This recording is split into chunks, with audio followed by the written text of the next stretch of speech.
The first thing Grant Ellis noticed was the silence. Not the ordinary silence of a large house after midnight. This one had weight.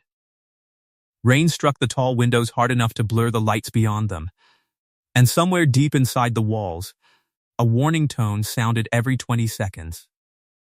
3 low notes. A pause. 3 more. Grant was kneeling beside an open electrical cabinet in the service corridor of a house overlooking Lake Norman when he heard the wheelchair behind him. He did not turn immediately. He was tracing a fault. People who interrupted themselves halfway through tracing faults usually ended up tracing them twice. "You were supposed to be finished an hour ago," Tessa Langford said. Grant touched one probe to the terminal block. "System disagrees. You told my house manager it was safe. I told him the backup circuit was safe. I didn't say the primary system was fixed." Another 3-note warning sounded. Tessa stopped a few feet behind him. 39 years old. Founder and chief executive of one of the largest industrial control companies in the Southeast. A woman whose signature could move millions of dollars before breakfast. And for the past 2 years, a woman who had become very good at making sure nobody stayed near her longer than necessary. Grant finally looked back. Her face was tired. Not weak. Not frightened. Just tired. There was a difference, and he had learned long ago not to confuse them. "Go home, Mr. Ellis." "I will." When your front doors stop deciding whether they recognize you." For the first time that night, something moved in her expression. Not a smile. Almost. Then the lights flickered. Grant turned back to the cabinet. Neither of them could have known that the fault hidden behind those wires was going to become the least important thing he repaired in that house. Or that months later, in another room, long after there was no invoice left to justify his presence. Tessa Langford would have to ask him the one question she had spent years making sure she would never need to ask anyone. If you believe the quiet people are sometimes the ones who change a life the most, tap like. And tell me where you're listening from tonight. Grant Ellis had not planned on meeting Tessa Langford. He had planned on making payroll. That was the entire ambition of the Tuesday morning he first drove through the black iron gates of Langford House. Payroll by Friday. Mortgage by Monday. Everything after that could wait. Grant was 37, owned a small industrial controls service company called Ellis Technical, and had learned that being self-employed sounded much more impressive when nobody could see the stack of envelopes on your kitchen counter. The company had once employed 9 people. Now it employed 4. One of them was Grant. 2 months earlier, their largest commercial client had declared bankruptcy, owing Ellis Technical just under $63,000. The money existed on paper. Paper did not pay electricians. Paper did not cover insurance. Paper did not buy groceries for a 7-year-old girl who had recently decided strawberries were a necessary component of civilized life, regardless of whether strawberries happened to be in season. Grant's daughter was named Piper. She was 7, missing one front tooth, and incapable of entering any room without noticing something everybody else had overlooked. She lived with Grant in a small brick house 25 minutes north of Charlotte. It had a crooked fence, a kitchen drawer that had to be lifted before it would close, and a yellow bedroom where Piper kept 23 different drawings taped to the wall because, according to her, frames made pictures look like they had finished living. Grant had never argued with that. Piper's mother had been named Leah. Leah had been 33 when a blood clot moved to her lungs on an ordinary Thursday evening and turned an ordinary Thursday into the dividing line by which Grant measured the rest of his life. Before, after, Piper had been 3. Grant had been 33. There had been no long illness, no gradual preparation, no last vacation, no carefully chosen final words. Leah had complained that she felt short of breath after dinner. 90 minutes later, Grant had been sitting underneath fluorescent hospital lights, while a doctor with exhausted eyes explained words Grant already understood technically and could not understand personally. Pulmonary embolism, cardiac arrest. Resuscitation unsuccessful. After that came casseroles, flowers, people standing in his kitchen saying sentences they believed were helpful. Then people went home. Grant stayed. That was what fathers did when there was a 3-year-old asleep upstairs who would wake the next morning and ask where her mother was. He had not been heroic. He disliked the word. He had made breakfast. He had learned which hairbrush hurt least. He had gone to work. He had forgotten school forms. He had remembered school forms. He had cried in his truck twice where Piper could not see him. Then he had come inside and made dinner. Life had not rebuilt itself dramatically. It had accumulated. One ordinary day on top of another until 4 years had passed. By the time Langford House appeared on his schedule, Grant's world had become relatively simple. Work, Piper, bills, Sunday pancakes. Everything else sat in a locked room inside him that he rarely visited. The Langford job arrived through a commercial property manager he had worked with years earlier. High-end residential automation. Repeated access control failures. Multiple previous service companies. Client dissatisfied. Urgent. The fee attached to the diagnostic visit was high enough that Grant read the email twice. Then, he read the client's name. Tessa Langford. Even Grant knew that name. Langford Dynamics had started with industrial safety sensors 20 years earlier and grown into robotics, automated manufacturing systems, and control infrastructure used in factories across the country. Tessa had founded the company at 25 with a loan from her father, 3 engineers, and a rented warehouse. By 32, the company was valued above $2 billion. By 36, she had been appearing on business magazine covers. By 37, she had been in an accident at one of her own manufacturing facilities. After that, the public photographs changed. There were fewer of them. Then almost none. Grant did not research further. He did not need her biography. He needed the wiring diagrams. Langford House sat on nearly 9 wooded acres above the lake. Modern stone, cedar, glass. It was expensive without being decorative about it. The driveway curved through mature oaks before opening onto a wide entrance with no steps. That detail registered automatically. So did the lowered intercom. The level thresholds. The side ramp integrated into the landscaping instead of added onto it. Someone had spent real money making access look like architecture instead of accommodation. A man named Arthur Bell met Grant inside. Arthur was in his late 50s, broad-shouldered, gray-haired, and had the patient face of someone who had spent enough years around powerful people to no longer be impressed by volume.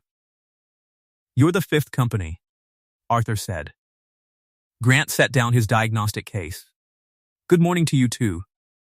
Arthur almost smiled. The first replaced 3 control modules. Were they bad? No. Second, reprogrammed the entire house. Did that fix it? For 6 days. Third, blamed the manufacturer. Fourth, blamed the third. Grant nodded. Progress. Arthur looked at him for a moment. "I was told you're good. You were told I'm available. I was told both. Then somebody oversold me." That time Arthur did smile. He led Grant through the ground floor. The problem was not one device. It was everywhere. Automated doors occasionally failed to release. Lighting scenes reset themselves. The residential elevator had twice entered safety lockout without a mechanical fault. Window shades stopped halfway. Heating zones changed without command. The failures appeared random. Grant disliked random. Random usually meant the pattern was being measured incorrectly. He opened control panels, checked voltages, reviewed logs, asked Arthur when the failures began. 3 months ago. What changed 3 months ago? Nothing. Something did. No construction. No major equipment replacement. Storm? We've had storms. New generator? No. Solar? Existing? Pool equipment? Existing, Grant kept asking. Arthur kept answering. 20 minutes later, a woman's voice came from behind them. He told you nothing changed. Grant looked up. Tessa Langford sat in a matte black wheelchair at the entrance to the library. The photographs Grant had seen online had not prepared him for her. Not because of the chair. Because photographs had flattened the intensity of her. She had dark blonde hair cut just above her shoulders, a pale blue blouse, black trousers, and a face that seemed built for directness. There was no visible attempt to soften her expression for a stranger. No social smile. No apology for watching him. Grant stood. Miss Langford, Miss Ellis. She looked at the open panel beside him. You've been here 43 minutes. Grant glanced at his watch. 46. I was being polite. That makes one of us. Arthur stared at the floor. Tessa's eyes narrowed. Grant waited. He had dealt with plant managers who shouted, executives who threatened, homeowners who hovered, and engineers who believed the laws of electricity could be negotiated if enough people were copied on an email. Tessa did not intimidate him. She interested him slightly. That was different. You think something changed, she said. Something always changes. We have records. Records are written by people who notice something. And? People miss things. Her gaze held his. You're confident. No. That seemed to surprise her. Grant continued.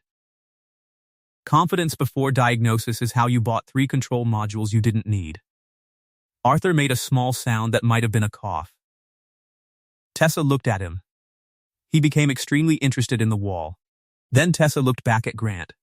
How long? To diagnose? Yes, could be an hour. Could be 2 days. That's not an answer. It's the only accurate one I have. I'm paying for accuracy. Then we agree. She studied him for several seconds. Most people filled silence when important people looked at them. Grant did not. Leah had once told him his refusal to fill silence was either his most useful quality or his most irritating one. He had never asked which. Finally, Tessa said, Arthur will give you whatever records you need. She turned. Grant looked toward the hallway. One of the automated doors hesitated before opening. Half a second, maybe less. Tessa noticed him noticing. I'm aware. Grant said nothing. She moved through. The door closed. Arthur waited until she was gone. You enjoy danger? Not especially. You have an unusual way of showing it. Grant returned to the panel. Show me every equipment change in the last 6 months. I told you, every one. Arthur exhaled. Then he went to get the records. The change was small. That was why everyone had missed it. 4 months earlier, the lake house had received a new irrigation controller. Nothing sophisticated. A commercial unit installed near the service building 200 feet from the main electrical room. It was not connected to the home automation network. At least, not intentionally. But the installer had bonded the controller to an existing ground conductor serving an exterior lighting circuit. Under certain moisture conditions, the new controller introduced electrical noise onto the common ground. The home's control bus interpreted portions of that noise as corrupted signals. Not enough to fail constantly. Enough to create ghosts. Grant found it shortly after noon. He disconnected the irrigation controller temporarily, cleaned the questionable bonding point, installed monitoring equipment, and waited. The house stayed quiet for 4 hours. No random resets, no false elevator lockouts, no doors hesitating, no lights changing. Arthur stood beside the open service cabinet at 5:30. That's it? That's the source. 4 companies. 4 companies looked at the expensive equipment. And you looked at the sprinkler. I looked at what changed. Arthur shook his head. I'm going to tell her. Grant began packing. You can tell her I need 24 hours of monitoring before I call it closed. You're leaving the equipment? Yes. You'll be back tomorrow? Morning. He lifted his case. Arthur had taken 3 steps when Grant spoke again. One more thing. Arthur turned. The front hallway door. What about it? The motor is slightly undersized for the weight. It passed inspection. I'm sure. Is it unsafe? No. Then what's the problem? Grant looked toward the hall. Somebody using it every day shouldn't have to wait for a door to decide whether it wants to cooperate. Arthur's expression changed. Very slightly. I'll mention it. Don't. Why? Because I'm not certain yet. Let me measure it first. Arthur nodded. The next morning, Grant arrived at 8:15 with Piper. He had not intended to. His neighbor, Mrs. Dalton, normally handled school drop-off when Grant had early calls. At 6:40 that morning, Mrs. Dalton called to say her husband had fallen in the bathroom and she was taking him to urgent care. Piper's school was closed for teacher training. Grant had two choices: cancel the Langford follow-up, or bring Piper. Canceling meant losing most of a billable day and possibly irritating a client whose invoice could cover half his Friday payroll. So he called Arthur. Explained, waited. Arthur disappeared from the phone for nearly a minute. Then returned. Bring her. Are you sure? I asked. That answer told Grant exactly who had approved it. Piper climbed out of his truck carrying a purple backpack, 2 books, colored pencils, a water bottle, and enough snacks to survive a minor siege. Grant crouched in front of her. Rules? Stay where you put me. Good. Do not touch anything expensive. Better. How do I know what's expensive? In this house, assume everything. Can I breathe? Moderately, she grinned. Grant tapped her nose. And if you need something, I ask you. Perfect. Arthur placed Piper at a long table near the service corridor where Grant could see her from the electrical room. Within 4 minutes, she had arranged her pencils by color.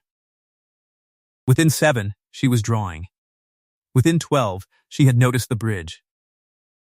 It sat on a shelf across the corridor inside a small study, a handmade wooden model, perhaps 20 inches long, built from dark walnut and thin brass wire. 2 towers, a narrow deck, tiny cable supports.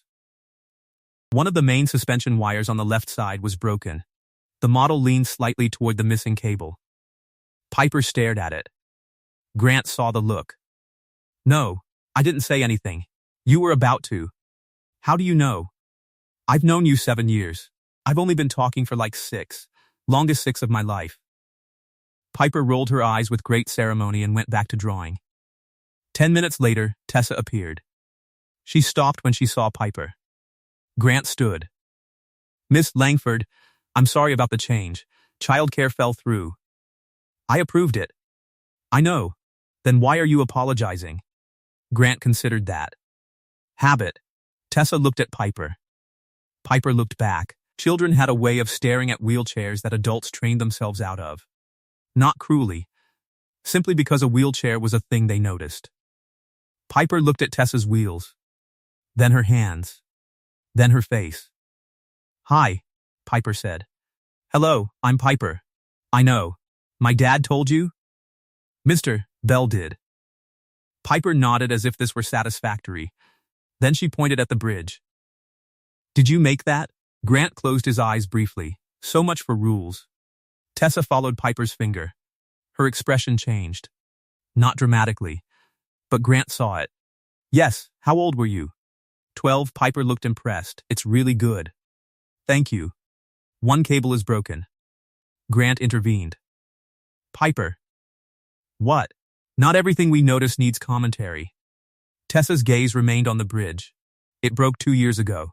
Oh, Piper studied it again. You could fix it. I could. Why don't you? Tessa looked at the child. Grant prepared to redirect. Then Tessa said, because I haven't decided if I want to. Piper accepted this instantly.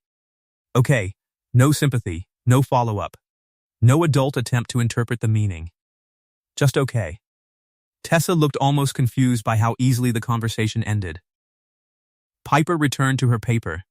What are you drawing? Tessa asked. The bridge. Why? I like it, the broken part too, especially that. Why? Piper shrugged. Otherwise it would look like every bridge. Grant watched Tessa's face. There it was again. That almost expression. A door opening just far enough for light to cross the threshold. Then it closed. Tessa turned to Grant. You're monitoring? Clean since yesterday. So the irrigation controller caused all of it? The grounding did. And nobody else checked it. They were looking for a sophisticated failure. What were you looking for? A true one. She went still. Grant had not intended the words to mean anything beyond the system. But they landed somewhere else. He could see that. Tessa looked away first. Send Arthur the report. I will. And the door? Grant frowned. What door? The hallway actuator. You heard that? Arthur has never successfully kept information from me.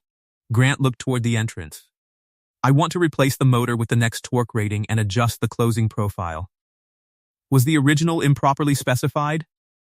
Technically? No. Practically? Yes. Why? Because compliant isn't the same as good. That earned him a longer look. How much? He told her. Do it. Grant finished the housework that afternoon. He expected that to be the end. It was not. 3 days later, Arthur called. There's another job. Grant was underneath a conveyor cabinet at a food packaging facility when the call came. House? No, where? Langford Dynamics. Grant rolled out from under the panel. What does Langford Dynamics need with a 4-person controls shop? Apparently, someone who looks at sprinklers. Grant stared at the ceiling. Arthur continued. Ms. Langford wants you at the prototype facility tomorrow morning. Doing what? She didn't tell me. That's comforting. She said you would complain. I'm beginning to like her. There was silence on the phone. Grant realized what he had said. Arthur said, I'm going to pretend I didn't hear that. Smart man. The prototype facility was 30 miles south of the lake house and looked nothing like it. Glass offices attached to a long engineering building. Badge-controlled doors. Test cells. Machine laboratories. A robotics floor visible through reinforced interior windows. Grant arrived at 9. Tessa was waiting in a conference room. She was not alone. A man in his 60s sat at the far end of the table. Silver hair. Navy suit. The relaxed posture of someone accustomed to having the most institutional authority in the room. Tessa, he said as Grant entered. This is the contractor? Consultant. Grant set down his bag. Contractor is fine. Tessa ignored him. Grant Ellis. Martin Keene. Martin chairs our board. Martin stood and shook Grant's hand. Firm. Measured. Appraising. I've heard about the house. That makes one of us, Grant said. Martin smiled politely. Tessa slid a tablet across the table. We have a control module entering final field validation in 6 weeks. Grant looked at the schematic. Industrial emergency stop network. Redundant sensors. Predictive fault monitoring. Sophisticated. What's wrong with it? Nothing. Then congratulations. She gave him the look he was beginning to recognize. You found a system failure at my house that 4 qualified teams missed because they were evaluating the device rather than the environment. Yes, I want you to evaluate this. Grant looked at the tablet again. You have engineers. 73 in this division, and you want an electrician. Controls specialist. Still, Martin leaned back. Tessa said, I want someone who has no incentive to admire the design. Grant looked from her to Martin. Martin's smile had disappeared. Interesting, what exactly am I authorized to do? Anything short of breaking hardware intentionally. And if I find something? You document it. And if I think you won't like it, you document it faster. Grant nodded. That I can do. Martin said, This is unnecessary, Tessa. She did not look at him. Then he'll find nothing. The external certification is already scheduled. I know. Our engineering teams have completed 18 months of validation. I know. Martin turned to Grant. You'll forgive me. We have a tendency here to test tests. Grant looked at the module. Sometimes tests pass because they ask the wrong question. Tessa's eyes moved toward him. Martin's did too. Neither replied. Grant took the contract. It was supposed to last 10 days. It lasted 4 months. The first week, Tessa spoke to him only in scheduled meetings.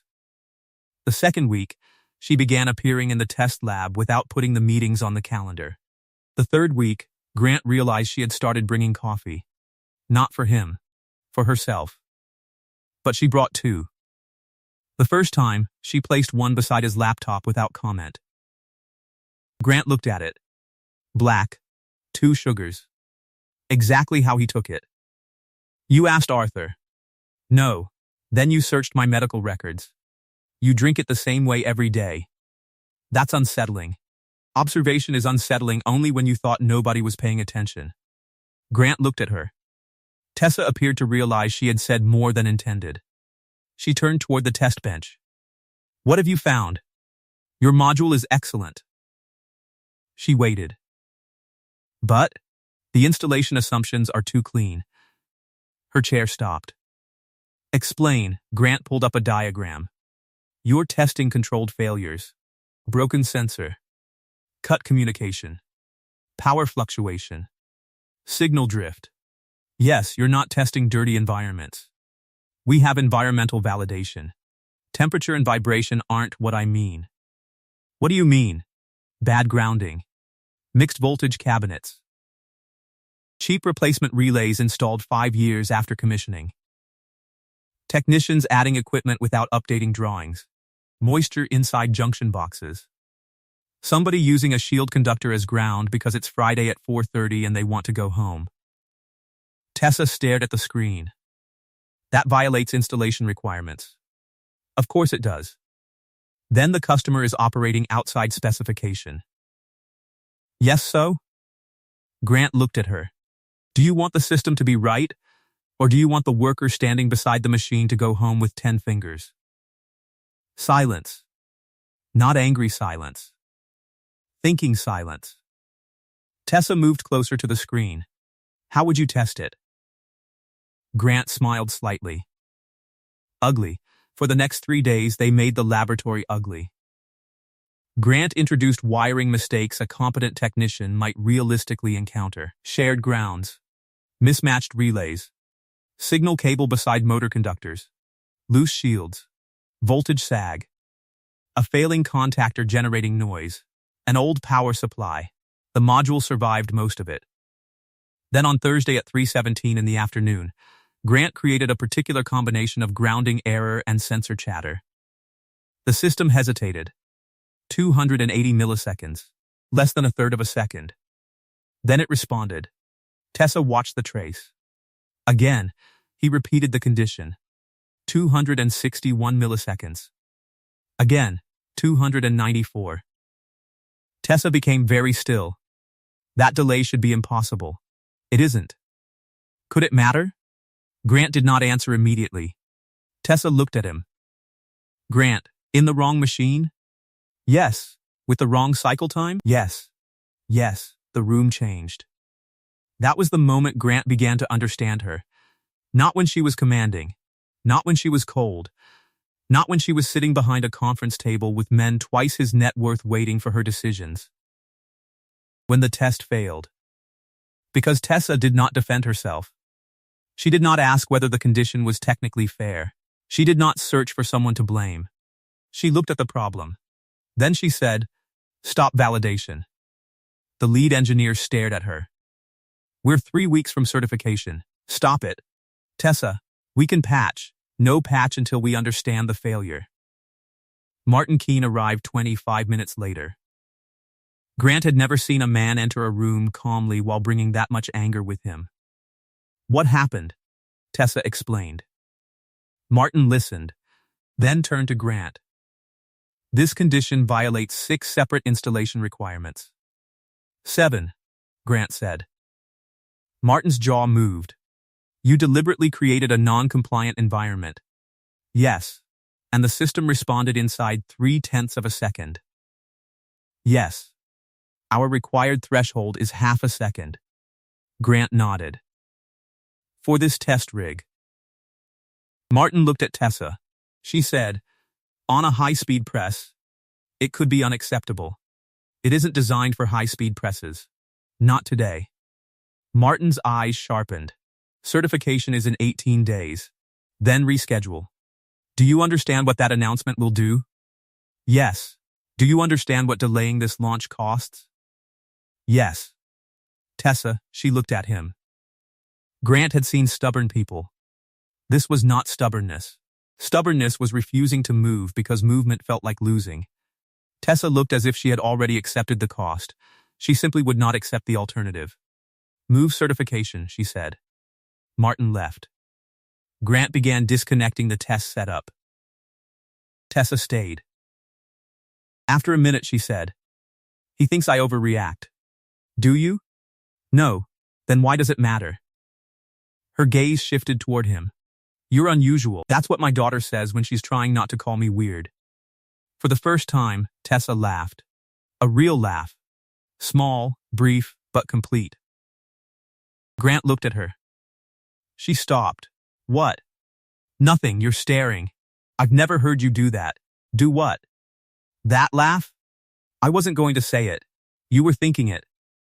Thinking is still private in North Carolina. Barely, he smiled. Tessa looked away, but not quickly enough. He saw her smile too. The days built from there. Not romance. Not yet. Routine.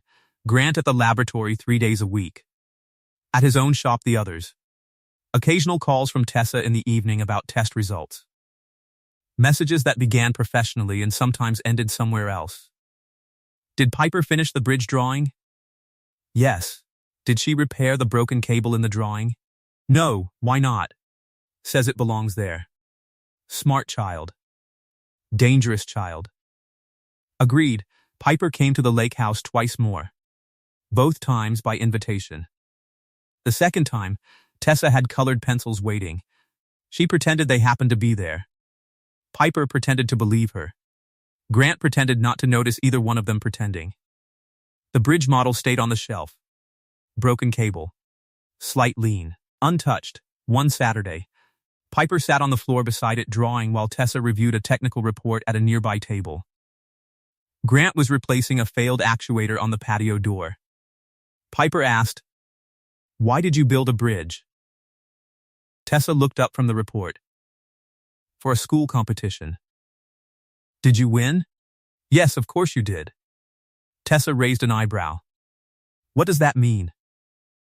Piper shrugged. You look like someone who doesn't like second place. Grant made a choking sound into his tool bag. Tessa looked toward him. Something funny? Loose screw. Sounds serious. Could be fatal. Piper continued. Where was the bridge supposed to go? Nowhere, it was a model. But real bridges go somewhere. Yes, so which places did this one connect?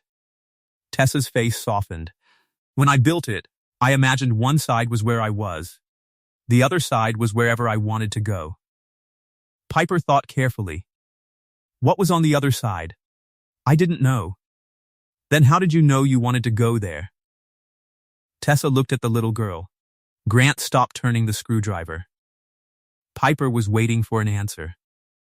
Tessa finally said, I suppose I just trusted there would be something. Do you still? The question sat in the room. Tessa's hands rested on her lap. Her eyes went to the broken model. I'm not sure. Piper nodded. Okay, then she returned to drawing. Again, no argument, no encouragement, no speech, just room for the answer. That afternoon, after Piper had gone outside with Arthur to look at the koi pond, Tessa said, she doesn't try to fix people. Grant tightened the actuator mount. No, most children do. Most adults do. She was quiet. You don't either. Grant looked at her. Would you like me to? No, then we're efficient. I'm serious. So am I. She studied him. People see the chair and immediately start calculating what they can do for me. Grant set the screwdriver down. People like being useful. They like being necessary. Sometimes, they like gratitude even more. He wiped his hands. I'm paid by the hour. Gratitude costs extra. There, that almost smile again. Then something changed. Tessa looked toward the patio doors. My right heel felt the floor yesterday. Grant did not react.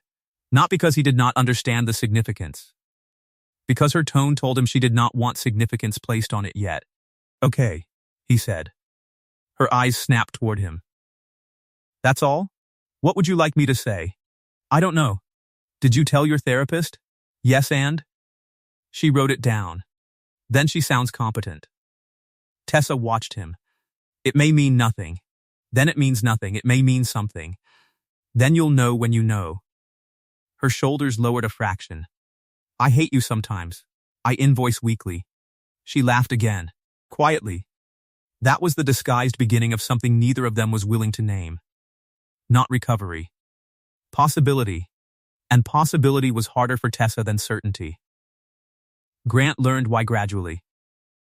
Her accident had happened 27 months earlier at Langford Dynamics' original manufacturing plant outside Gastonia.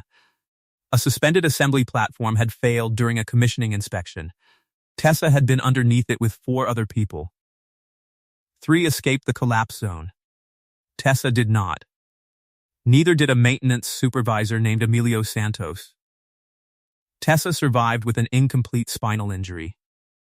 Emilio died before the ambulance reached the hospital. The official investigation found that a subcontractor had falsified one inspection report and failed to replace a compromised support component. Langford Dynamics was not legally responsible. The board repeated that sentence often. The lawyers repeated it more. Tessa never did. Grant learned pieces. Never the whole thing. Not yet. He learned the model bridge had fallen from a shelf during Tessa's first month home after rehabilitation. One cable snapped.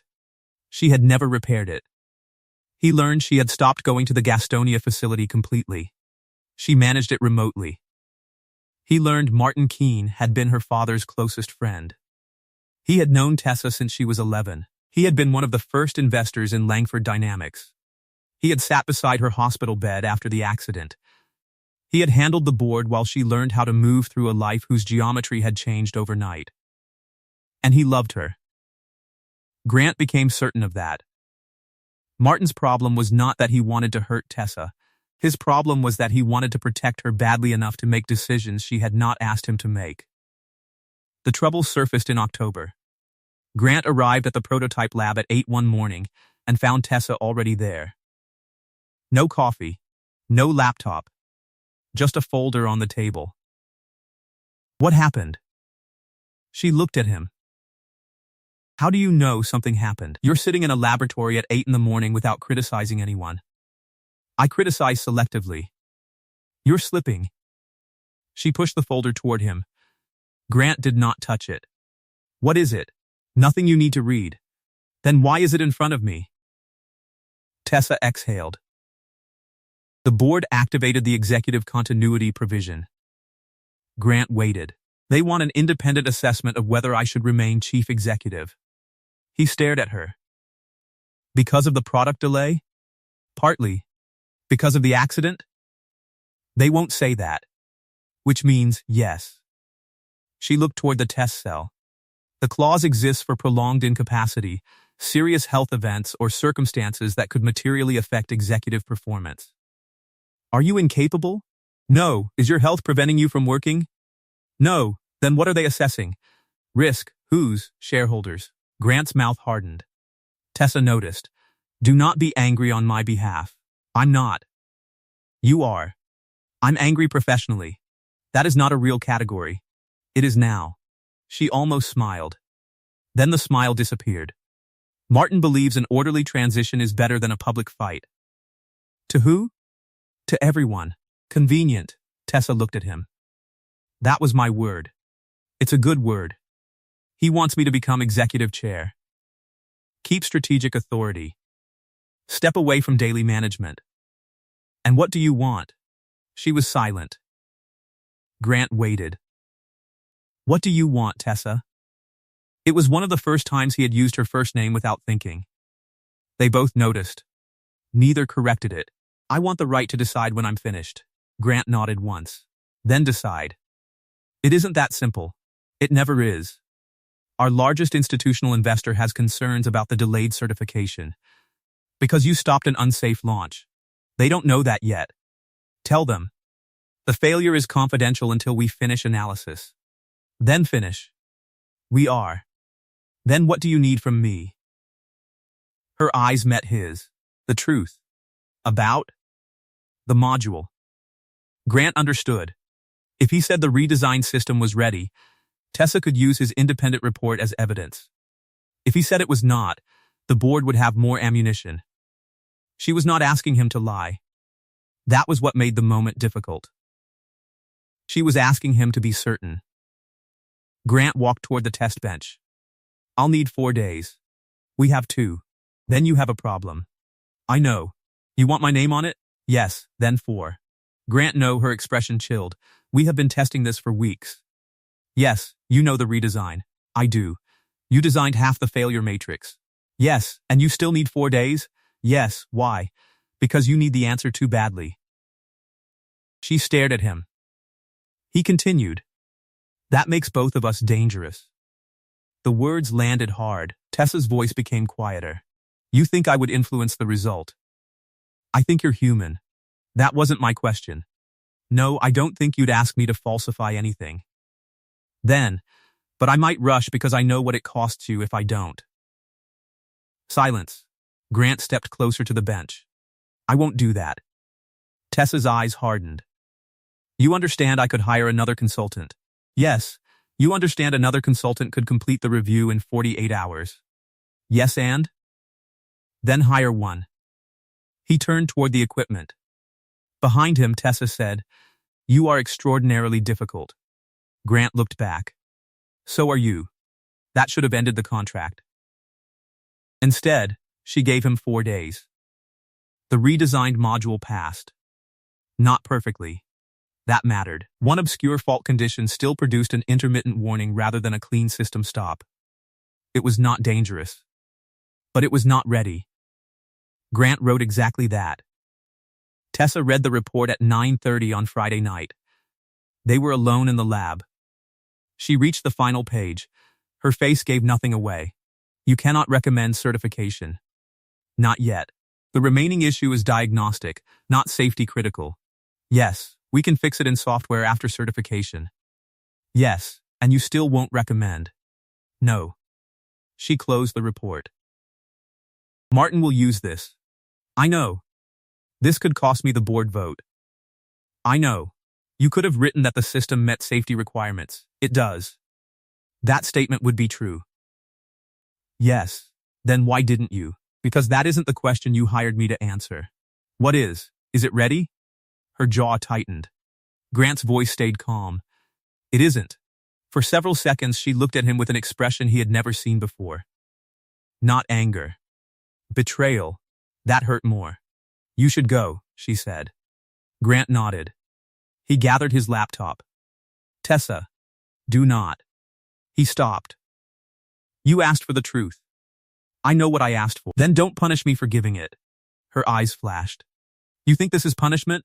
I think you're hurt and I'm closest. Leave. Grant packed the report. He left. Monday morning, Ellis Technical received notice that Langford Dynamics was suspending all independent consulting contracts pending the board review. Grant lost $48,000 of scheduled work in one email.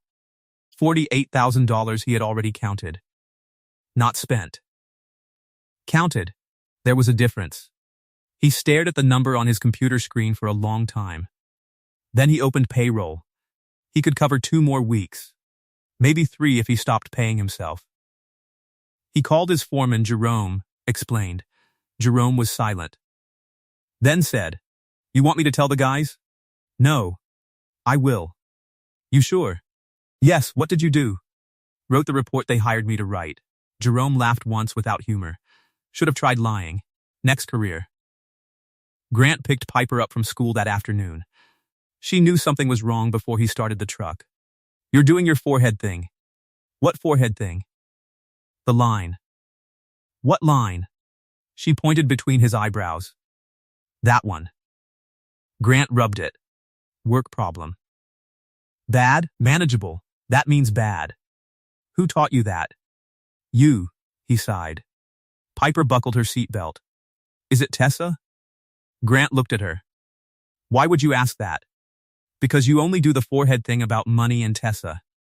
That is completely untrue. Okay, he started driving. After 3 blocks, Piper said, so it's Tessa. Grant did not answer. That evening, he sat at the kitchen table with spreadsheets open. Payroll, accounts receivable, insurance, mortgage. The $63,000 bankrupt account had still not paid. Langford had disappeared. A smaller client had pushed an invoice another 30 days. Grant could keep everyone employed if he used the emergency credit line. That would buy time.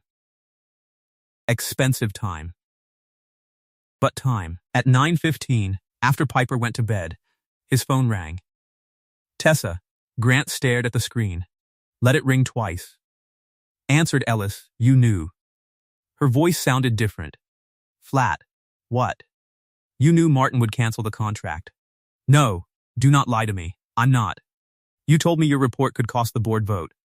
Yes, you knew what that meant. I knew it meant they might use it against you. I didn't know they'd cancel vendor work. Silence. Then Tessa said, Arthur told me what it costs you. Grant closed his eyes. Arthur talks too much.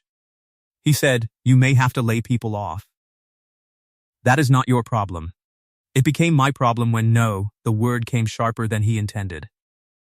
Tessa went quiet. Grant lowered his voice. No, Grant. You don't get to turn me into a debt. I am trying to correct something. You didn't cancel the contract. My board did. Then fight your board. I am. Good. I can personally retain Ellis Technical for the house. No. Why? Because your house does not need $48,000 of work. I can find work. That is exactly what I'm talking about. What? Do not manufacture reasons to pay me because you feel guilty. Her breathing changed. I don't feel guilty. Good, I feel responsible. That's guilt with a business degree. There was a long silence. Grant thought she might hang up. Instead she said, you really are impossible. So, I've heard. Multiple times. Strong sample size. Another silence. Then, quietly, I'm sorry. Grant sat back. Tessa Langford did not sound like someone who apologized casually. He believed her. Thank you. I was unfair Friday. You were under pressure. That does not make unfairness fair. No, I read the report again. And? You were right. Grant said nothing. I hated that. I assumed. You were still right. That one hurt you more, didn't it? A small sound. Maybe a laugh. Maybe not. She said, Martin has scheduled the vote for 3 weeks from Thursday. Grant looked at the spreadsheet. What happens if you lose? I become executive chair. Harrison Cole becomes CEO. And the module? Certification resumes under his authority. Grant sat up. When? Immediately, probably. It still has a fault. I know. You can't let that happen. Interesting choice of words. What? You can't let that happen. Yes, you said earlier the board was my fight. It is. And now? Now they're turning my report into permission to ignore my report. Yes. Grant looked at the dark kitchen. What do you need? Tessa did not answer immediately. The truth, she said. He almost laughed. Apparently that's expensive. I know. No, not this time. He closed the laptop. You need something better. The idea took 6 days to become real. It began with a question. What if the diagnostic fault was not treated as a software defect? What if the entire architecture was wrong? Langford's module had been designed around the assumption that the controller should interpret imperfect environments and decide when imperfection became dangerous. Grant proposed something simpler. An independent hardware layer. Cheap, redundant, difficult to fool. A small external device that watched the entire control environment instead of individual sensor channels.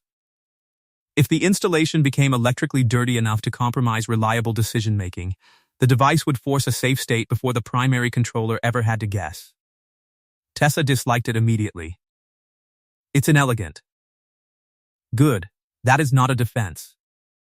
Simple things survive. It duplicates functions. Exactly, it increases hardware cost. By $84. At manufacturing scale, $84 is substantial. How much is one hand? Tessa glared at him. Grant waited. She looked at the sketch again. $84 is acceptable. They could not build it inside Langford Dynamics. Board restrictions. Conflict. Vendor suspension. So they built the first prototype at Ellis Technical. After hours. Grant did not invoice her. Tessa objected. Grant ignored her. She threatened to leave. Grant opened the door. She stayed. The first night, Piper did homework at the small break room table, while Grant and Tessa argued over signal isolation. At 8:30, Piper walked into the shop holding a math worksheet. Which one of you understands fractions? Both adults looked at her. Tessa said, your father works in electrical controls. Grant said, she runs a billion-dollar engineering company. Piper considered. So neither? Tessa laughed. Give it to me. She helped Piper with fractions for 20 minutes. Not impatiently. Not as a favor. She drew circles. Cut them into sections. Explained denominators. Piper understood. Then asked Tessa why adults made pizza complicated when you could just eat it. Tessa said she had been wondering the same thing for years. Grant watched from the workbench. Something in his chest moved. He ignored it. That had become his strategy with feelings involving Tessa. Notice, label dangerous. Continue working. The prototype failed 13 times. The 14th worked. The 15th overheated. The 16th worked for 6 hours. The 17th survived every dirty environment test Grant could invent. Tessa sat, beside the bench at 1:30 in the morning watching the trace remain clean. It works. So far. You are physically incapable of celebrating. I celebrated in 2018. What happened? Exhausting, she shook her head. Grant powered down the test. You should go home. So should you. I own the building. That is not how sleep works. He looked at her. You tired? No, Tessa. Yes, Arthur had driven her. He was waiting outside. Grant walked with her toward the side door. At the threshold, she stopped. Grant, yeah? My heel. He waited. I felt cold during therapy yesterday. Cold? An ice test. He nodded.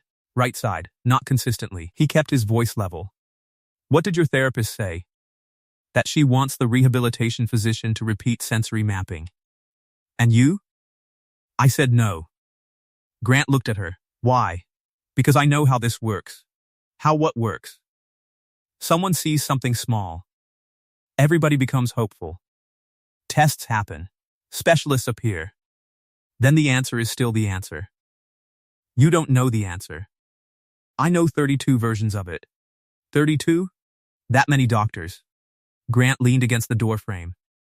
Tessa, no, you haven't heard what I was going to say. You're going to tell me to do the test. No, she looked surprised.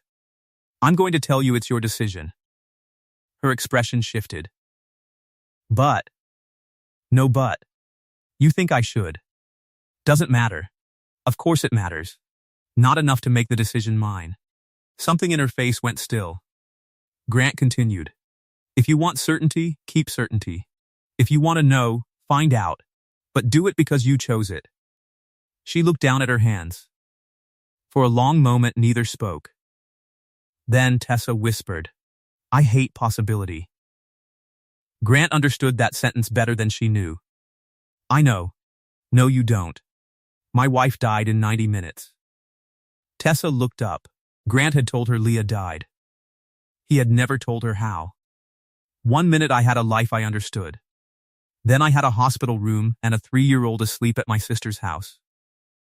His voice stayed even. That first year I stopped planning anything I couldn't control. Tessa said nothing. I didn't call it fear. I called it responsibility. Sounded better. What changed? Piper. How? She kept asking what we were doing next summer. Tessa's mouth moved. Almost a smile. I kept telling her we'd see. One day she asked why everything had to be decided at the last minute. He looked through the open doorway toward the dark parking lot. She was 5. What did you tell her? The truth. Which was? I was afraid to promise her a future because I had learned futures could disappear. Tessa looked at him. And she said, Dad, summer comes even if we don't plan it. Tessa lowered her eyes. Grant pushed the door open wider. You don't have to believe the test will give you good news. He paused. You only have to decide whether you want the truth. She went home. The next morning, she scheduled the mapping. She did not tell Grant the result. Not then. The costly part arrived 2 days later. Martin Keene discovered the prototype. He came to Ellis Technical at 4 in the afternoon. No appointment, no lawyer, no assistant. Just Martin. Grant was soldering a test lead when Jerome appeared at the doorway. There's a man in a suit outside who looks expensive. That narrows Charlotte considerably. Says his name is Keene. Grant set down the iron. Martin stood beside Tessa's prototype with his hands in his coat pockets. You're continuing development. Yes, you're no longer under contract. I noticed. Who owns this? The prototype? The concept. Grant wiped his hands. Depends which concept you mean. Martin's face tightened. Tessa cannot use company intellectual property to build competing technology externally. She didn't. You expect me to believe that? I don't care what you believe. Martin stepped closer. You think you're helping her. Grant's expression changed. Be careful. I have known Tessa since before you finished high school. Then you should know better. Know what? Then to explain her to me. Martin stared at him. Grant continued. She knows the boundaries. We used publicly documented architecture in my own design. Our attorneys will decide that. Good. I can bury your company in discovery before anybody decides anything. Grant went very still. There it was. Not cruelty. Fear wearing authority. You could. Martin's voice softened. You have a daughter. Grant's eyes sharpened. That is the last time you mention her. Martin held up one hand. I'm not threatening your child. Then don't use her to make a business point. I'm saying you have responsibilities Tessa does not have to consider. Tessa considers more than you think. You have known her 4 months. Long enough. No, you haven't. Martin looked toward the prototype. After the accident, she almost destroyed herself trying to come back. Grant said nothing. 18-hour days. Therapy until she couldn't lift herself into bed. Calls from the hospital. Calls from rehabilitation. She would not stop. His voice lowered. Her father was dying at the same time. Did she tell you that? Grant had not known. Martin saw it. No. He had pancreatic cancer. 6 months. Grant's stomach tightened. She left inpatient rehabilitation twice to attend board meetings because she was terrified investors would think she had become incapable. Martin looked tired suddenly. Older, I watched her fight everything at once. Her body. Her company. Her father's death. Emilio's death. The investigation. And I will not watch her destroy herself again because one contractor taught her that refusing limits is noble. Grant's jaw hardened. I never taught her that. You encourage her. I listen to her. You're giving her hope. No, Martin frowned. Grant stepped closer. I'm giving her choice. For the first time, Martin had no immediate response. Grant continued. You think those are the same because you've spent 2 years deciding which hopes are safe for her. Martin's face changed. You have no idea what you're talking about. Maybe. I was there. Yes, you weren't.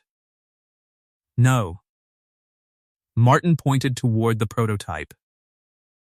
This board action is not punishment. It is not prejudice. It is not some conspiracy to remove a disabled CEO. It is people who care about her trying to create a structure she can survive. Grant's voice became quiet. Did she ask you to? Martin stopped. That was the question. The only one that mattered. Did she ask? Martin looked away. Grant knew. The lawyers sent their letter the next morning. Cease development until intellectual property ownership could be reviewed. Ellis Technical's insurer advised Grant to comply immediately. His attorney agreed. The prototype stopped. The board vote was 17 days away.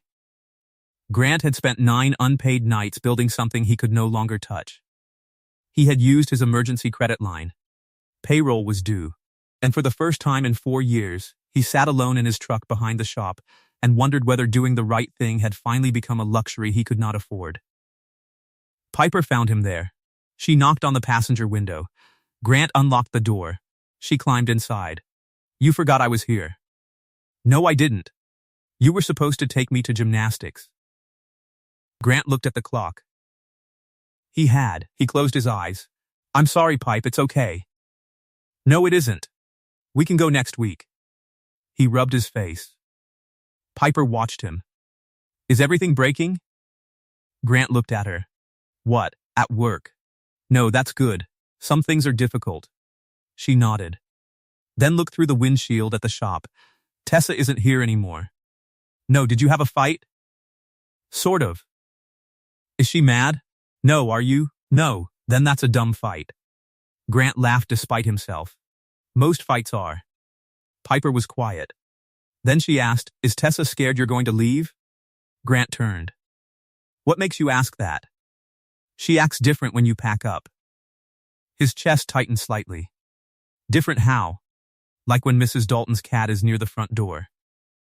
Grant stared. That explanation requires more information. The cat acts like she doesn't care. But then when the door opens, she watches. Piper shrugged. Tessa watches. Grant looked toward the shop. Children notice things. Often without understanding them. Sometimes understanding them too well. 2 nights later, Tessa came to his house. Grant opened the front door at 7:40. She sat beneath the porch light, Arthur behind her near the car. Grant blinked. What are you doing here? I need to speak to you. You have a phone. You ignore it. I answer eventually. You answered my last message 11 hours later. I was working. For someone else? I still have customers, yes. Her mouth tightened. May I come in? Grant moved aside. Yes. Piper came running from the kitchen. Tessa. The change in Tessa's face happened instantly. It was one of the things Grant had stopped pretending not to notice. Hello, Piper. You came to our house. I did. Why? Grant intervened. Normal people say welcome. Piper considered. Welcome, why? Tessa laughed softly. I need to talk to your dad. About the dumb fight?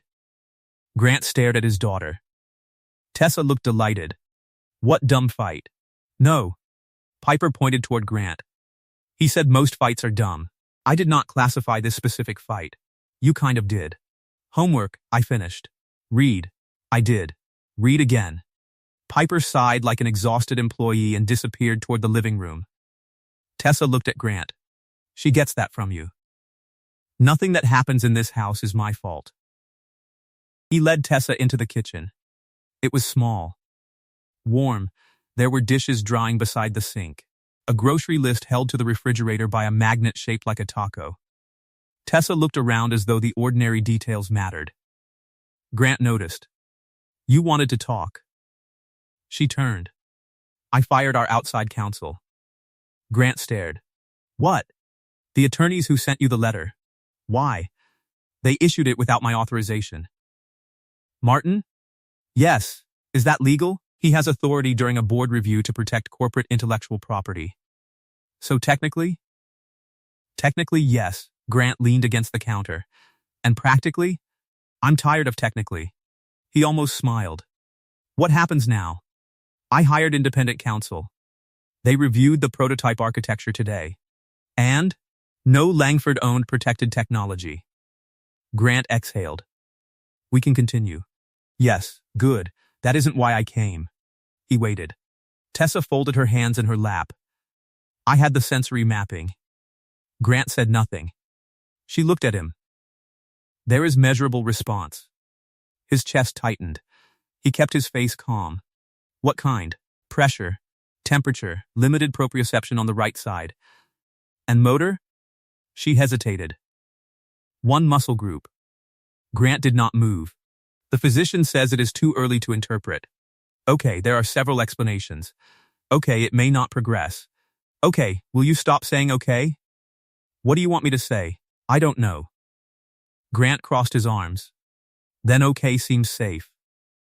She stared at him. Then, unexpectedly, her eyes filled. Not crying. Not yet. Just bright.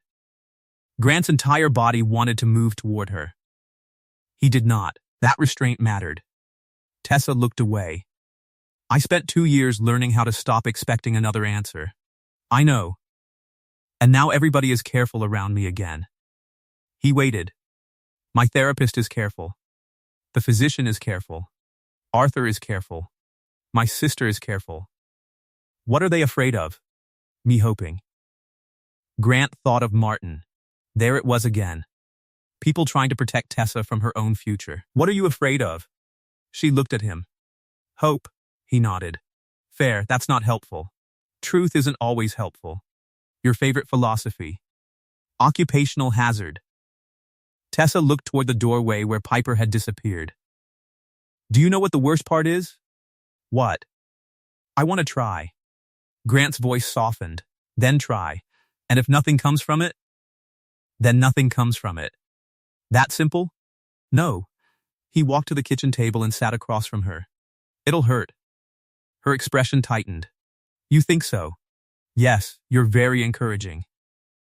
You hired me for honesty. I'm not paying you. Then you're getting a bargain. She smiled through whatever emotion she was holding. Grant continued. It might hurt. You might work for months and get almost nothing. Or, you might get something. I don't know. He looked at her directly. But whichever answer comes next should be yours. Tessa lowered her eyes. Piper appeared in the doorway holding a book. She stopped. Looked at Tessa. Looked at Grant. Then said, You're doing the scared face. Tessa blinked. Grant closed his eyes. Piper, what? Room reading includes knowing when not to announce the reading. Tessa wiped quickly beneath one eye. What does my scared face look like? Piper walked closer. Like you're trying to look mad. Tessa gave a small laugh. That seems accurate. Piper climbed into the chair beside Grant. Are you scared about work? Partly Dad is too. Thank you, Grant said. You said telling the truth is important. I need to revise your curriculum. Piper looked at Tessa. Are you scared Dad will leave? The kitchen became completely still. Grant's heart stopped for one beat. Tessa doesn't, but Tessa raised one hand. Not to silence him harshly, just to let the question remain. She looked at Piper. Why do you think that? Because you watch him when he leaves. Tessa's face changed. Grant wanted the floor to open. Piper continued with the calm confidence of someone discussing weather. And you pay him for everything. Tessa glanced at Grant. What does that have to do with anything? If you pay him, then he has to come back. Grant stared at his daughter. Piper, but if he's your friend, he can come back because he wants to. Tessa did not move. The words were too simple to defend against. Grant felt it. He saw her feel it. Piper looked between them. Are you friends? Grant opened his mouth. Tessa answered first. Yes, the word was quiet. Piper nodded. Then you don't have to keep making jobs. Grant's eyes met Tessa's. That one landed. Because there had been extra calls. Unnecessary inspections. A door adjustment that did not need adjusting. A patio sensor Tessa could have had anyone replace. A network review that somehow became urgent on a Sunday afternoon when Piper happened to be with Grant. Jobs, reasons, invoices, structured proximity. Tessa's face went pale. Piper finally sensed that she had stepped into something larger than intended. Did I say something bad? Grant put an arm around her. No. Tessa's voice came softly. No, Piper. Okay. She looked relieved. Can I have ice cream? Grant stared. That transition was criminal. I already ate dinner. Tessa laughed. The tension broke just enough for everybody to breathe. Grant sent Piper to get bowls. When they were alone for those 30 seconds, Tessa said, "She's right." Grant did not pretend otherwise. "I know. I have been inventing work. Some, you knew. Some. And you kept taking it? I like seeing you." Tessa froze. There, no invoice. No professional language. No safe structure. Just the truth. Grant realized he had said it only after it existed between them. He could have softened it. He did not. Tessa stared at him. From the pantry, Piper shouted, "Chocolate or vanilla?" Grant did not look away from Tessa. "Chocolate," Tessa said. "Vanilla." Piper shouted, "You're wrong, but okay." Grant smiled. Tessa was still looking at him. Grant, yeah, she seemed to have no idea what sentence came next. For once, he helped her. "We don't have to solve that tonight." Her shoulders lowered. "Thank you. But stop inventing jobs." An embarrassed smile appeared. "I will." "Good. I may have one real job." "Of course you do." "The prototype." "That one counts." They started again Monday. This time differently. No hidden arrangement. No pretending Grant was only there because of an invoice. Tessa arrived at the shop because she wanted to. Piper knew. Arthur knew. Jerome definitely knew and enjoyed pretending he did not. The prototype became something larger. Grant called it an environmental interlock. Tessa called that name terrible. Piper called it the mess catcher. Everyone agreed Piper's name was more accurate and less marketable. Eventually, Tessa wrote 2 words across the top of the project board. Clear span. Grant looked at it. Sounds like bridge paint. It sounds like infrastructure. It sounds expensive. You dislike everything. It's a gift. Clearspan stays. It stayed. They tested it in 3 independent facilities. It worked. Not perfectly. Reliably. And reliably mattered more. Tessa prepared a presentation for the board. Not a defense of her health. Not an argument that she was capable. A business case. Delay certification. Integrate Clearspan. License Grant's design. Relaunch the control platform with a safety architecture competitors could not match. Turn the mistake into an advantage. Martin hated it. Then he read the data. He hated it more quietly. The board vote approached. 3 days before it, Tessa returned to the Gastonia plant for the first time since the accident. Grant drove. She could have taken Arthur. She asked Grant. He understood the difference. The factory sat beyond a chain-link perimeter and a line of young trees planted after construction. From the road, it looked ordinary. Steel walls, loading docks, office block. Tessa became quieter as they approached. Grant did not ask if she was okay. She had not asked for that question. He parked near the accessible entrance. Tessa looked at the building through the windshield. It happened behind Bay 6. Grant waited. "I haven't been back." "I know. I told everyone it was efficiency." He said nothing. "I said remote management was more productive." She looked at him. "It wasn't." "No, I was afraid." "Yes," she gave him a look. "You could pretend to be less certain. You didn't bring me for pretending." She stared toward the building again. Emilio had 2 daughters. Grant's hands stayed on the steering wheel. "I met them at the funeral." Her voice was flat. The confession had finally arrived. Not dramatic. Not broken. Measured. He was maintenance supervisor. 22 years with the company. He knew every machine in that building better than the people who designed half of them. She swallowed. The week before the accident, he reported that the subcontractor's inspection paperwork looked incomplete. Grant turned toward her. "I was traveling. We had a launch deadline." She kept looking forward. "My operations vice president told me the inspection was complete. I told Emilio to route the concern through the normal process."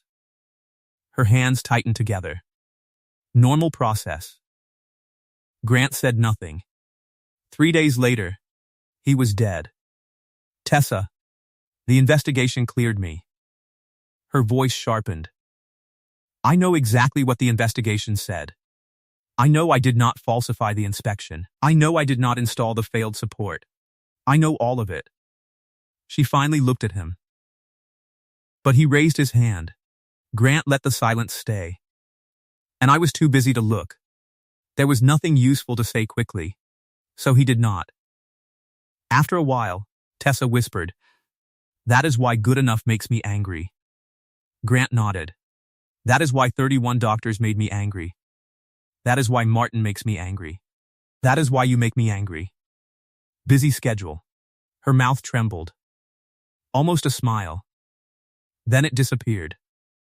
I keep thinking if I inspect everything hard enough, nobody else gets hurt. There's no system that good. I know. You can't engineer uncertainty out of being alive. I know. You can only decide what you do when someone raises a hand. Her eyes closed. Grant knew the sentence had reached the wound.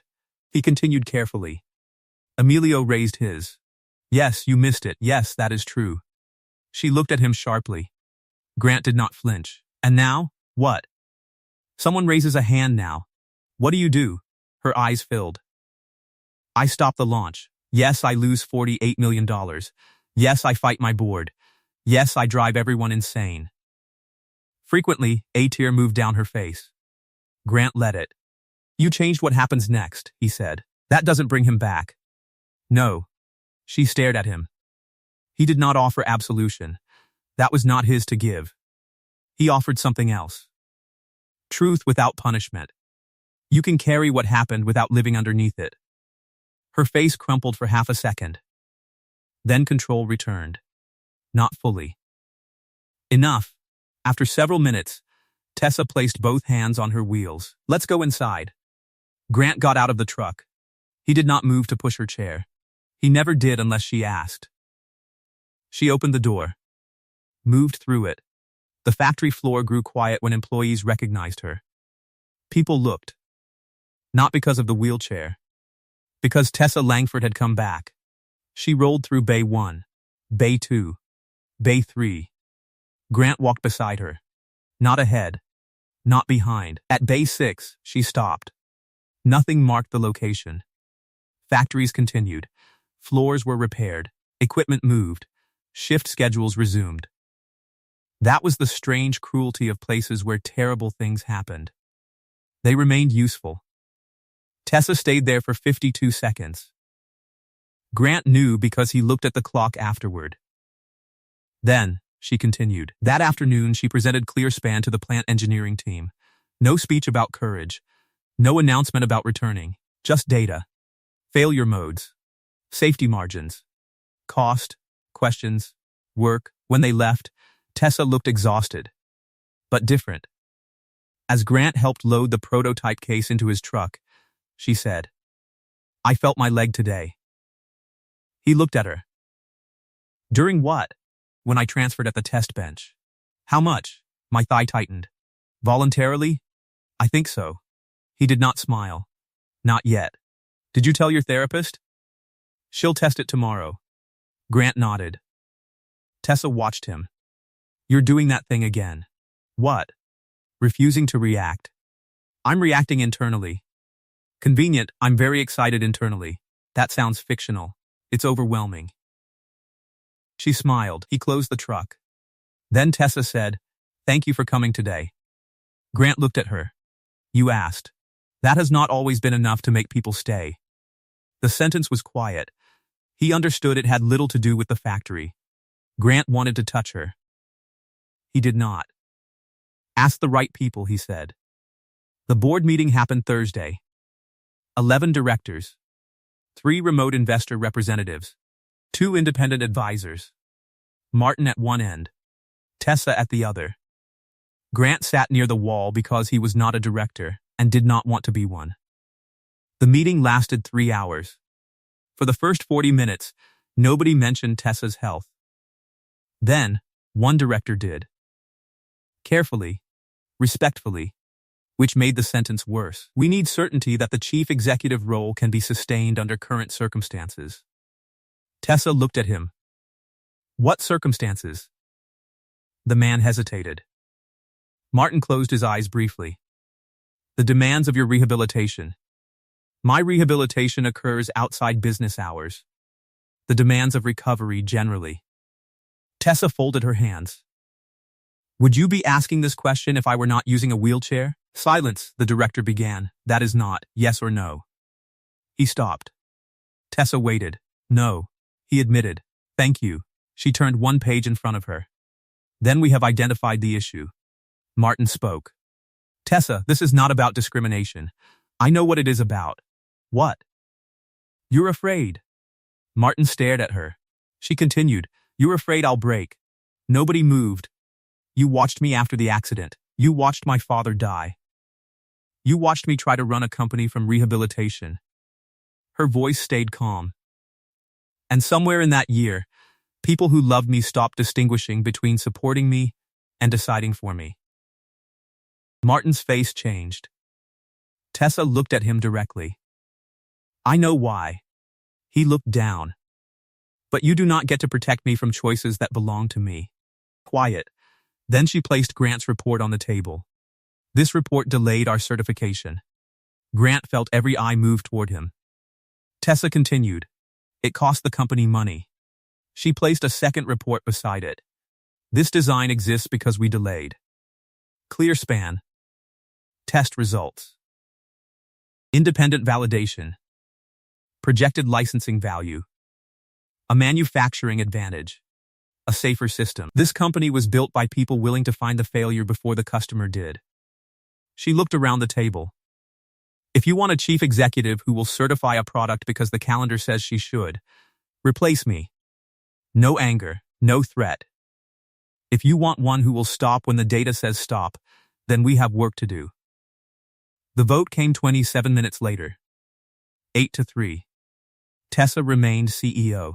Martin voted against removing her. Grant noticed. Tessa did too. Afterward, directors shook hands. Papers moved. Phones appeared.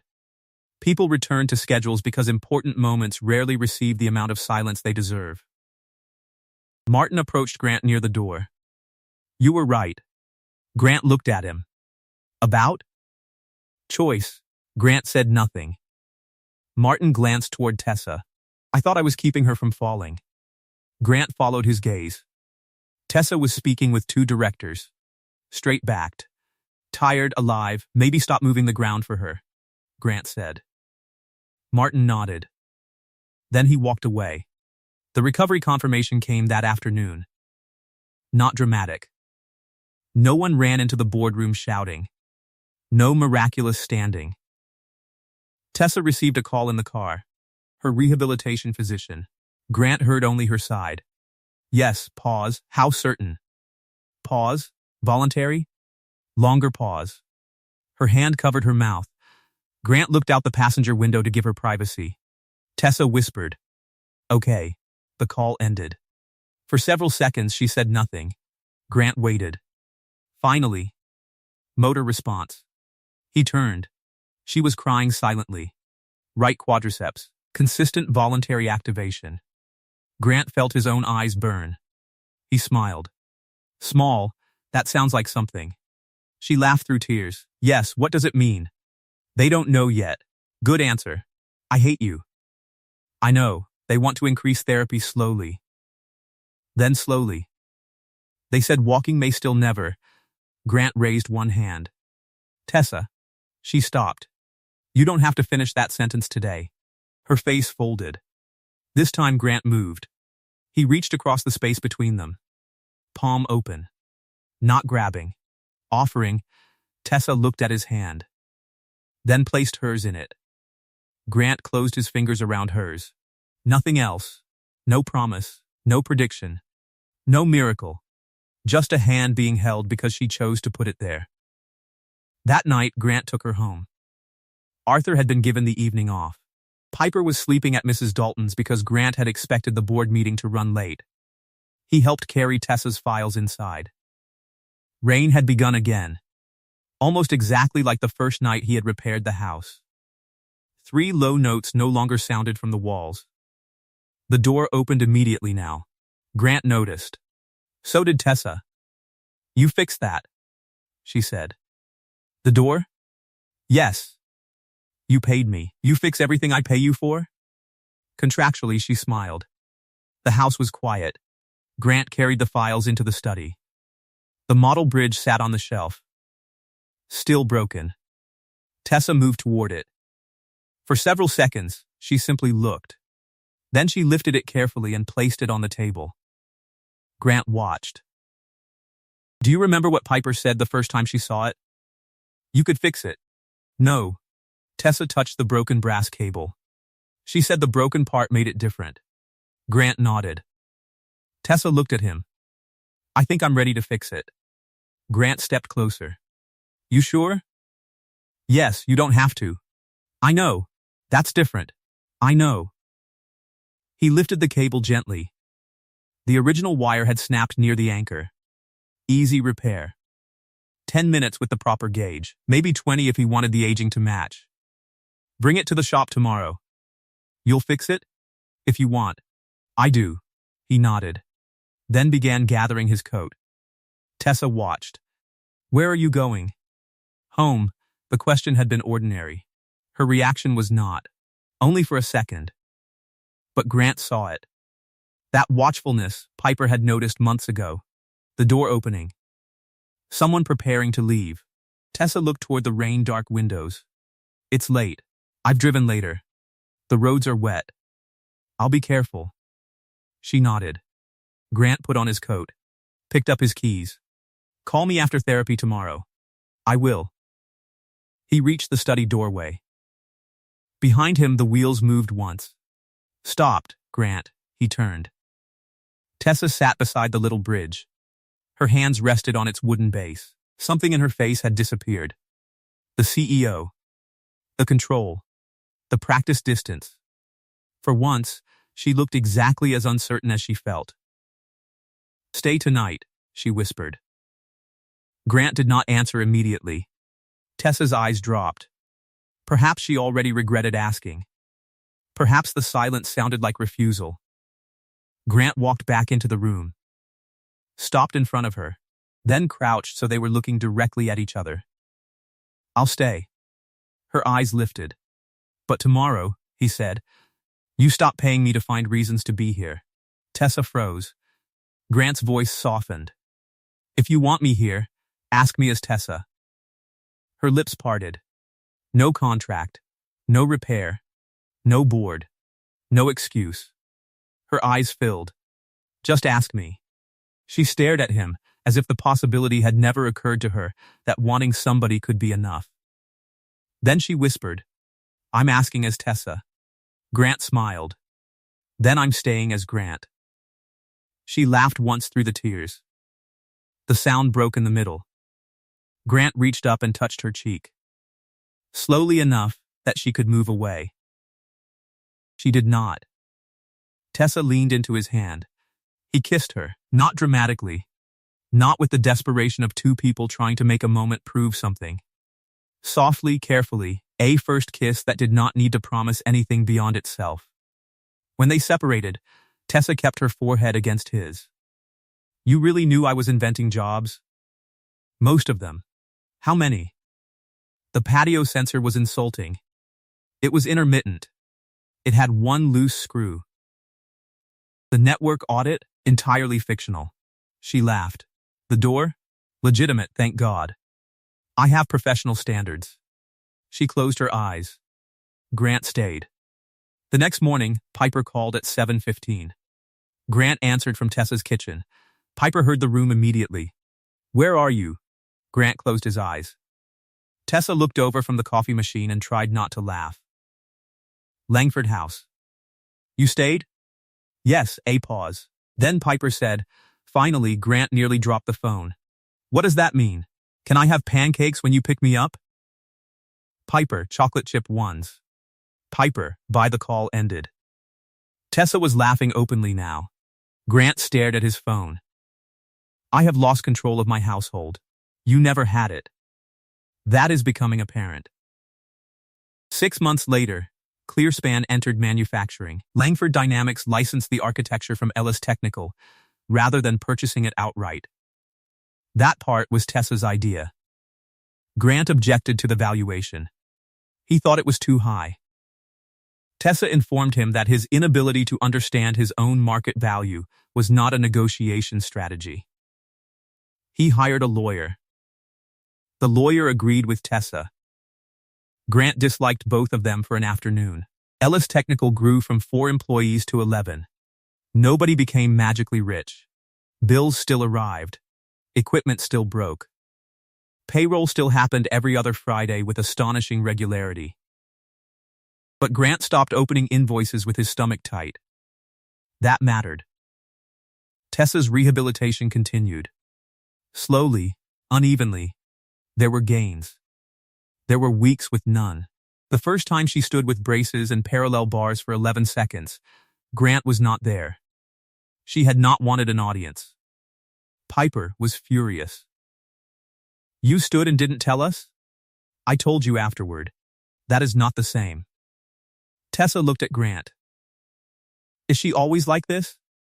Yes, good. The first assisted step happened 3 weeks later. Then, 2, then none, for 9 days, because her body was tired and refused the schedule everybody wanted from it. Tessa learned something she had never been particularly good at. Waiting, without treating waiting as failure. Some days she used the chair all day. Some days she worked with braces in therapy. Months later, she could stand at a counter for short periods with support.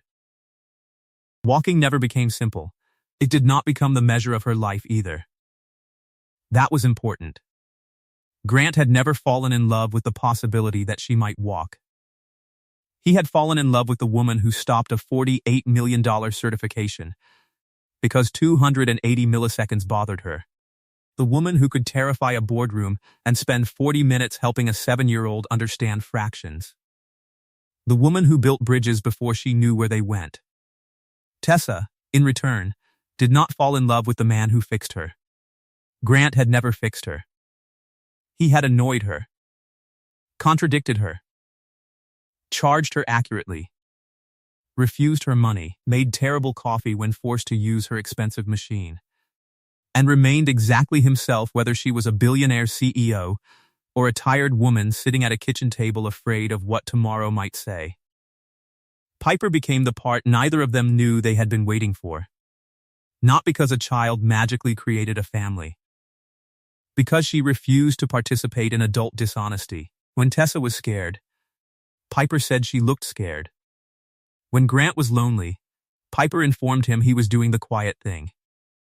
When they tried to pretend their relationship was casual 3 months after they were spending 5 nights a week together, Piper asked whether casual people usually kept toothbrushes in both houses. They stopped pretending shortly afterward. Martin Keene remained board chair. He and Tessa repaired something too. Not all at once. There were apologies. Arguments. Boundaries. A difficult conversation in which Martin admitted that fear had made him confuse love with authority. Tessa did not forgive him instantly. She did not punish him forever. They learned a different arrangement. One where advice was offered, not imposed. One where concern did not automatically become control. A year after the board vote, Langford Dynamics opened a new worker safety laboratory at the Gastonia plant. They named it for Emilio Santos. His daughters attended the dedication. Tessa gave a 6-minute speech. She did not turn Emilio into a lesson. She did not turn herself into a victim. She said his name. She described his work. She described the standard the laboratory would carry forward. And then she stepped away from the microphone. That was enough. Afterward, one of Emilio's daughters hugged her. Tessa cried in the car. Grant held her hand. No one tried to make the grief mean it had finished. The little wooden bridge moved too. Grant repaired the broken cable exactly as Tessa requested. Not invisibly. He could have aged the new brass until the repair disappeared. He did not. The new wire remained slightly brighter than the others.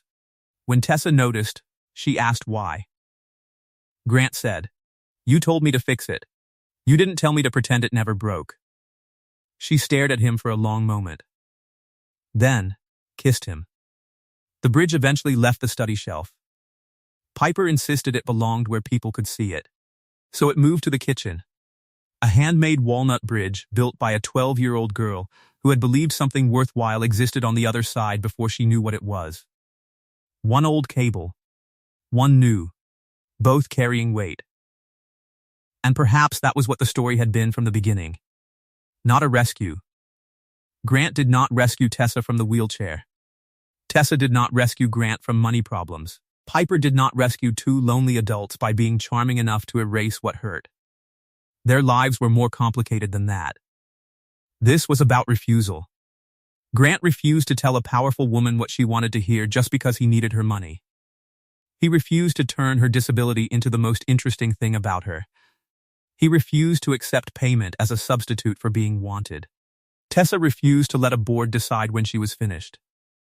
She refused to let people who loved her define which hopes were safe. She refused to let one terrible day become the final authority over every day that followed. And Piper, in the uncomplicated way children sometimes possess before the world trains it out of them, refused to accept the walls adults built, when those walls made no sense. Why keep paying someone to come back if you want him to come back anyway? Why leave the bridge broken if you want it repaired? Why pretend you are not scared when everybody who loves you can already see it? Simple questions, difficult answers. Years later, Tessa would say the most important words she ever spoke to Grant were not spoken in a boardroom. Not during a product launch, not at a hospital. They were 4 quiet syllables inside a dark study, while rain moved against the windows. Stay tonight. Because for Tessa, asking someone to stay had required more courage than commanding an entire company. And Grant's answer mattered, because he did not simply say yes. He asked her to remove the contract. Remove the excuse. Remove every structure she had used to make closeness feel controlled. Ask me as Tessa, then I'm staying as Grant. That became the rule beneath everything that followed. No rescue, no debt, no pity, no obligation. Just 2 people choosing to return. Again. And again. And again. On Sunday mornings, the kitchen at Langford House grew loud. Piper talked through breakfast. Grant ruined at least 1 pancake. Tessa complained about his technique while eating every one he put on her plate. The little bridge sat near the window, where morning light caught the newer brass cable and made it shine slightly brighter than the rest. Nobody tried to darken it. Nobody tried to hide where the break had been. It held. That was enough.